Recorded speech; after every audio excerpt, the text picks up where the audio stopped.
জেনা এমন একটা পাপ, যেই পাপ থেকে যদি কোনো যুবক নিজেকে বাঁচাতে পারে, আল্লাহ পাক তাকে সাক্ষাৎ মৌতের হাত থেকেও বাঁচাতে পারবে ইনশাআল্লাহ। কিভাবে? 3 বন্ধু যাচ্ছে রাস্তা দিয়ে, হঠাৎ করে ঝড়, বন্ধু 3 জন ঢুকে গেল গুহার মধ্যে। কিসের মধ্যে? গুহায়, যে পাহাড়ি এলাকায় আপনারা থাকেন যারা, গুহার মধ্যে। হঠাৎ করে পাহাড়ের পাথর দিয়ে গুহার মুখটা বন্ধ হয়ে গেল। এখন খোলার কোনো অপশন নাই। সবাই বলছে এখন 3 জন, এখন তো আমরা বের হতে পারবো না। সবাই সবার নেক আমলের ওসিলা দিয়ে আল্লাহর কাছে দোয়া করো। কিসের ওসিলা দিয়ে? নেক আমলের ওসিলা দিয়ে দোয়া করতে হয়। হাদিস। এই ছেলে বলছে, যুবক ছেলে, আল্লাহ, আমার একজন চাচাতো বোন ছিল। কে ছিল? এই যে বয়ফ্রেন্ড গার্লফ্রেন্ড, খালাতো বোন, চাচাতো বোন। এখন তো বিচ্ছিরি অবস্থা। এখন এমন একটা অবস্থা, পশ্চিমা সভ্যতার রিপোর্ট গুলো পড়ে দেখি, ভাইও বোনের সাথে জেনা করে। ওদের ওখানে নিজের আপন পিতার দ্বারাও মেয়ে সেক্সুয়াল হ্যারাসমেন্টের শিকার হয়। ওরা আমাদেরকে শেখায় এখন ভালো কোনটা মন্দ কোন। আর আমরা আমাদের মাথাটা কবে যে বিক্রি করে দিলাম, ওদের কাছ থেকে ভালো মন্দ শিখতে হচ্ছে। কোরআন সুন্নাহ বাদ দিয়ে ওদের কাছ থেকে ভালো মন্দ শিখতে হচ্ছে।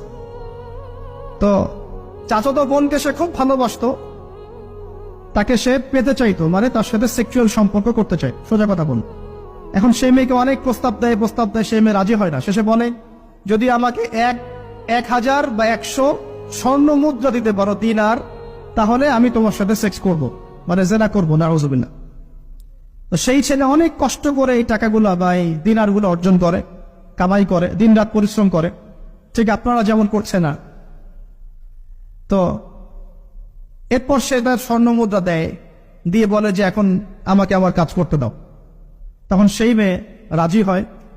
ঠিক যে মুহূর্তে তারা সেক্সুয়াল সম্পর্কটা করবে, ঠিক ওই মুহূর্তেই এই মেয়ে বলে ওঠে, হে আল্লাহর বান্দা, আল্লাহকে ভয় করো।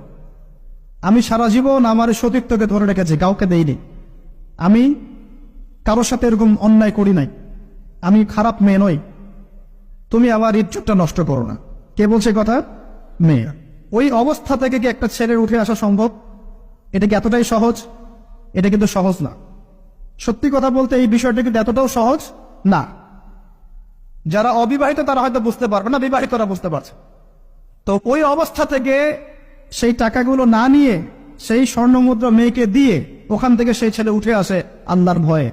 সে এখন গুহার মধ্যে আটকা পড়েছে, আল্লাহকে বলছে, আল্লাহ, ওই দিন ওই কাজ যদি তোমার সন্তুষ্টির জন্য করে থাকি, আজকে আমাকে মৃত্যুর হাত থেকে বাঁচাও। সমস্ত পাথর তপ করে সরে গেল বন থেকে। এটা কিন্তু কোনো গাল গল্প না, এটা বনু ইসরায়েলের ঘটনা, সত্য ঘটনা। এই হাদিস থেকে আমি আপনাকে দলিল দিচ্ছি যে যদি জেনার মতো পাপ থেকে আপনি আমি সরে আসতে